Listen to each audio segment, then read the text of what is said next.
औज़ु बिल्लाहि मिनश्शैतानिर्रजीम बिस्मिल्लाहिर्रहमानिर्रहीम। आज की हमारी वीडियो एक बड़े नाजुक मौजू पे है, एक नाजुक और संजीदा मौजू पे है, और उसका उन्वान है मैरिजेस एंड लव मैरिजेस। इस हवाले से हम 4 उन्वानात पे बात करेंगे। हमारे इसके 4 हिस्से होंगे इस गुफ्तगू के। पहले हम बात करेंगे मैरिजेस के हवाले से कि शादी क्या होती है। दूसरे मरहले पे हम बात करेंगे लव एंड अरेंज मैरिजेस, और तीसरा हमारा मौजू होगा मैरिजेस इन कोर्ट्स, लव मैरिजेस इन कोर्ट्स। और चौथा मौजू हमारा होगा बड़ा ख़तरनाक, वो लव मैरिजेस है, वो सबसे ख़तरनाक जो लव मैरिज होती है, और वो लड़की करती है ये लव जो किसी जागीरदार ख़ानदान से ताल्लुक़ रखती है और उसको ख़तरा होता है कारोकारी के शिकार हो जाने का। तो इस हवाले से हम कारोकारी पे भी गुफ्तगू करेंगे। पहले हमारा जो हिस्सा है गुफ्तगू का वो है मैरिजेस। दुनिया के हर माशरे के अंदर शादी, निकाह और मैरिजेस का एक रिवाज है। सदियों से, हज़ारों सालों से ये रिवाज चला आ रहा है, और ये मर्द और औरत का एक मिलाप होता है और इससे ख़ानदान बनता है, और जब ख़ानदान बनता है तो इससे नस्ल इंसानी की बका होती है। इस्लाम में भी एक शादी को और निकाह को एक अहमियत दी गई है। जब कोई मुसलमान किसी खुतबे में जाता है निकाह के, तो उसे वो लफ्ज़ सुना होगा जो निकाह ख्वां पढ़ते हैं, अन निकाह मिन सुन्नती, निकाह हुजूर अकरम सल्लल्लाहु अलैहि वसल्लम की सुन्नत है। और जैसा कि हमने कहा कि इस्लाम ने भी निकाह की हौसला अफजाई की है। कहा गया है कि खादिमों और खादिमाओं को भी आपस में निकाह करवा दिया जाए। अब हिंदुस्तान और पाकिस्तान के जो मुसलमान ख़ानदान थे, उनमें ये होता था कि लड़के और लड़की की शादी जो है वो उमूमन ख़ानदान के ज़िम्मे होती थी। लड़कियों को तो पूछा ही नहीं जाता था, लड़के को कभी कभी पूछ लिया जाता था। वक्त थोड़ा आगे बढ़ा तो फिर ऐसा होने लगा कि लड़कों को चुपके से लड़की दिखा दी जाती थी और लड़की को लड़के की तस्वीर दिखा दी जाती थी। वक्त थोड़ा आगे बढ़ा तो फिर लड़के और लड़की को एक दूसरे से मिलवा दिया जाता था भाई बहनों के सामने कि ज़िंदगी तो उन्हें गुजारनी है। ये था हमारी गुफ्तगू का पहला हिस्सा, मैरिजेस। अब हम आते हैं लव प्लस अरेंज मैरिजेस। अगर 2 बालिग जवान मर्द और एक ख़ातून अगर आपस में एक दूसरे को पसंद करते हैं और वो चाहते हैं कि उनकी अंडरस्टैंडिंग है, उनकी केमिस्ट्री आपस में मिलती है, और अगर वो आपस में शादी कर लें तो वो बेहतर ज़िंदगी गुजार सकते हैं। ऐसे में वो अपने ख़ानदान से, अपने माँ बाप से एक दूसरे को मिलवाते हैं, और अगर शहरी इलाक़ों के समझदार ख़ानदान हैं तो वो उमूमन इस पर राज़ी हो जाते हैं। अगर रिश्ता बराबरी की बुनियाद पे है, ख़ानदान एक जैसे हैं और जोड़ बराबर का है, तो उमूमन ये रिश्ते हो जाते हैं। और बेशुमार रिश्ते हमने अपने ख़ानदानों में ऐसे होते हुए देखे हैं, जिससे हम लव प्लस अरेंज मैरिज कहते हैं। और ये भी बड़ा अच्छा खूबसूरत अंदाज़ है कि इसमें जो है वो माँ बाप की दुआएं होती हैं और ख़ानदान की खुशनुदी होती है। लेकिन बिलफ़र्ज़ अगर माँ बाप ना माने, माँ बाप अगर रज़ामंद नहीं होते, तो इसके फिर 2 रास्ते रह जाते लड़के और लड़की के दरमियान कि वो सरेंडर कर दें, या फिर दूसरा तरीका ये है कि वो बगावत कर दें। अगर बगावत करते हैं तो हमारा तीसरा उन्वान शुरू होता है लव मैरिजेस इन कोर्ट। और हम इस वक्त संगम में हैं अपने दूसरे हिस्से के और तीसरे हिस्से के। इस हवाले से एक बड़ा खूबसूरत शेर है जो दोनों हिस्सों को कवर करता है कि अगर तुम में हिम्मत है तो ज़माने से बगावत कर दो, अगर तुम में हिम्मत है तो ज़माने से बगावत कर दो, वरना माँ बाप जहाँ कहते हैं वहाँ शादी कर लो। अब सवाल ये है कि ये लव मैरिजेस है, इसको कोर्ट मैरिजेस क्यों कहा जाता है?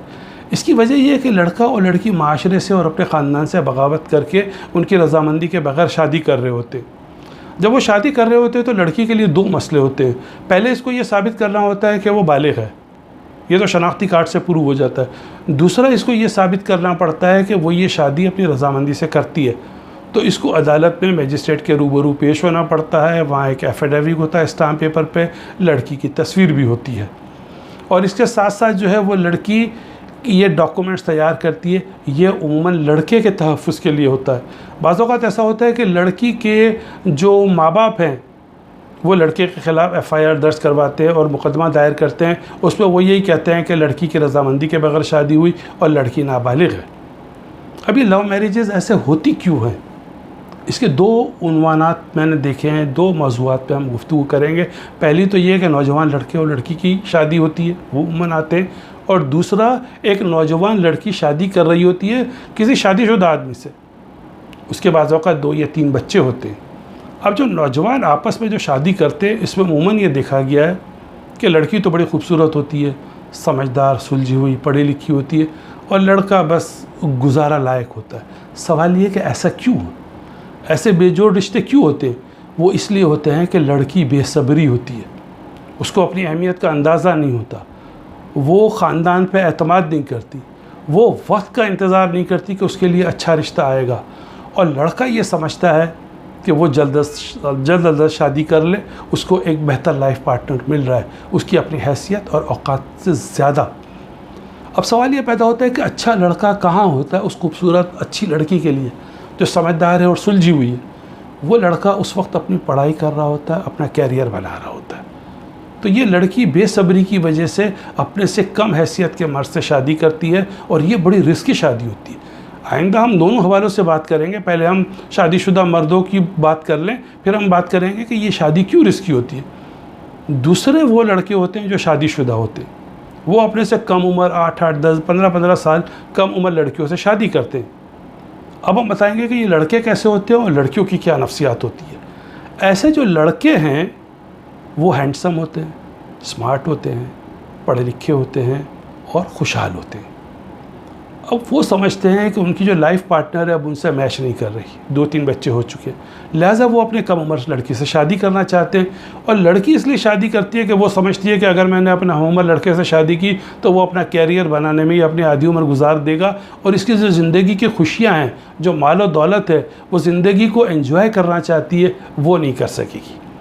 ऐसी शादियाँ बड़ी, जैसा कि हमने कहा, रिस्की होती है।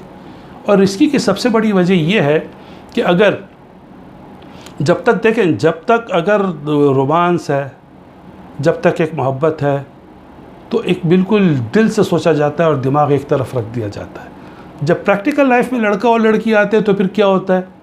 फिर ज़िंदगी की शाहराह पे कंकर भी होते हैं, पत्थर भी होते हैं और कांटे भी होते हैं। ऐसे में आटे दाल का भाव मालूम हो जाता है। अगर इस माहौल में लड़के और लड़की का इख्तलाफ हो और लड़की को अपना घर छोड़ के जाना पड़े तो उसकी वापसी बड़ी शर्मिंदगी की बात होती है। ऐसी सूरत हाल हो जाती है कि ना खुदा मिला, ना विसाल सनम, ना इधर के रहे ना उधर के रहे। आज जो हम इस मौजू पे बात कर रहे हैं, पसंद की शादी के हवाले से, लव मैरिजेस, ये कोई पहली दफ़ा नहीं है। हमने 2003, 2004 और 2002 में कॉलम लिखे थे, और कॉलम के बाद हमारी ये किताब छपी थी, और इस किताब के अंदर भी हमारे ये मौज़ूआत थे। हमारी किताब थी 2004 में जो छपी थी, अदलिया तारीख़ के कठेरे में, और इसका उन्वान था पसंद की शादी और अदालतें। आज हमने इस हवाले से तो कोई गुफ्तगू ही नहीं की कि क्या नफ्सियात होती है, क्या तफसीलात होती है जो हमारे कॉलम में दर्ज है। आज हम शादियों की डेफिनेशन बता रहे हैं कि ये किस तरह होती है। लिहाजा ये हमने अब तक 3 मौज़ूआत पर गुफ्तगू की। सबसे पहले हमने कहा कि शादी, मैरिजेस क्या होती है। दूसरे मरहले पे हमने कहा कि लव प्लस अरेंज मैरिजेस, ये दोनों शादियां बड़ी खूबसूरत होती हैं, ख़ानदान की रजामंदी के साथ होती हैं। और तीसरी बात की हमने लव मैरिजेस इन कोर्ट, ये बड़ी रिस्की शादियां होती हैं, बड़ा ख़तरनाक माहौल होता है, ना वालिदैन की दुआएं होती है, ना ख़ानदान की रजामंदी होती है। लेकिन जैसा कि हमने कहा कि हर लड़की को इख्तियार है, हर बालिग लड़की को इख्तियार है कि वो अपनी मर्ज़ी से शादी करे। और सुप्रीम कोर्ट वाज़े तौर पे कह चुकी है कि इसमें वली की रजामंदी कोई लाजमी नहीं है। वली का मतलब होता है गार्जियन, यानी लड़की का बाप, लड़की का भाई, लड़की का मामू या लड़की का चचा। उनकी रजामंदी कोई मायने नहीं रखती। बालिग लड़की अपनी मर्ज़ी से शादी कर सकती है, लेकिन हमने कहा कि ये बड़ी रिस्की शादी होती है, बड़ा मामला ख़तरनाक होता है, और वापसी का रास्ता फिर बंद हो जाता है। जैसा कि हमने शेर पढ़ा कि ना खुदा मिला, ना विसाल सनम, ना इधर के रहे ना उधर के रहे, ये वाली कैफियत हो जाती है। चौथी शादी जो हम लव मैरिज की बात कर रहे हैं, वो सबसे ख़तरनाक लव मैरिज है। और जैसा कि हमने पहले कहा कि ये शादी वो लड़की करती है जिसका ताल्लुक़ जागीरदार ख़ानदान से होता है। जागीरदार ख़ानदान क्यों ये करते हैं? क्यों वो लड़की ख़तरनाक गेम खेल रही होती है, वो क्रीज से बाहर आकर खेल रही होती है, और बाज़ औक़ात के अक्सर ऐसी लड़कियां कारोकारी का शिकार हो जाती हैं। तो हमारी इस गुफ्तगू का चौथा हिस्सा कारोकारी के हवाले से है। ये जागीरदार ख़ानदान जो हैं वो चाहते हैं कि इनके आपस में इनके लड़के लड़कियों की शादियाँ हों, वट्टे सट्टे की उमूमन शादियाँ होती हैं। वो चाहते हैं कि उनकी जागीर, उनकी जायदाद, उनकी दौलत और उनकी ज़मीन का बंटवारा ना हो, ये तकसीम ना हो। अगर उनकी लड़की बाहर ख़ानदान में शादी करेगी तो फिर कुछ अरसे बाद उनका दामाद और ये लड़की जो है वो अपना हिस्सा मांगेंगे और इस तरह उनकी ज़मीन और जायदाद तकसीम हो जाएगी। इस वजह से ऐसी बेजोड़ शादियाँ होती हैं। बाज़ औक़ात किसी कम उम्र लड़के की शादी किसी बड़ी उम्र की औरत से कर दी जाती है और बाज़ औक़ात किसी अधेड़ उम्र के मर्द की शादी किसी बच्ची से कर दी जाती है। अगर ऐसा जोड़ बेजोड़ भी ना मिले तो फिर लड़की की शादी कुरान से कर दी जाती है।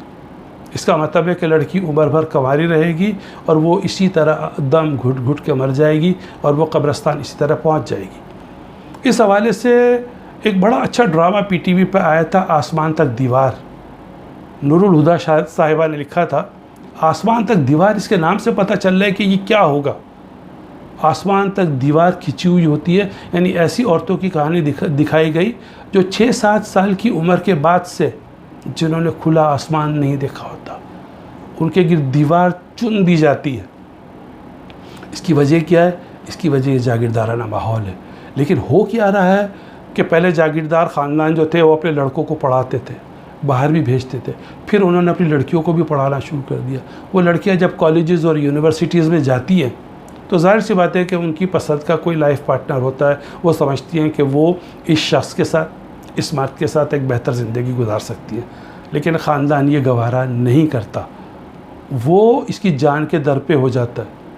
वो चाहते हैं कि ये लड़की हमारे ख़ानदान में शादी करे। बाज़ औक़ात ऐसा भी होता है कि वो किसी की मंगेतर भी होती है। वो लड़का और उसका ख़ानदान भी, उसके माँ बाप, उसके भाई बहन इस लड़की का कहीं बाहर जाना अपनी इज़्ज़त का मसला बना लेते। इसके बावजूद भी अगर वो लड़की बगावत करे और बाहर निकल के शादी करे तो उसका जीना महाल कर दिया जाता है। ज़मीन का चप्पा चप्पा छाना जाता है और उसको मार दिया जाता है। जो इस लड़की को मारा जाता है इसको कारी कहते हैं, कारी यानी काली, ब्लैक। और जो लड़के को मारा जाता है इसको कारो कहते हैं, काला। दोनों को काला और काली यानी कारो और कारी करके डिक्लेयर करके उनको मार दिया जाता है। बाज़ औक़ात ऐसा होता है कि 8-8, 10-10 साल बाद ऐसे मियाँ बीवी, ऐसे जोड़ों को ढूंढकर जब इनके 2-3 बच्चे होते हैं पूरे ख़ानदान को मार दिया जाता है। सिंध में इसे कहा जाता है कारोकारी, जबकि बलूचिस्तान में इसे कहा जाता है सियाहकारी। हमने 4 मौज़ूआत पर गुफ्तगू की। सबसे पहले हमने कहा मैरिजेस क्या होती है। आपसे गुजारिश है कि आपको अगर ये वीडियो पसंद आई है तो इसको लाइक कीजिए, शेयर कीजिए और प्लीज़ सब्सक्राइब भी कीजिए। तो हमने 4 मौज़ूआत पर गुफ्तगू की।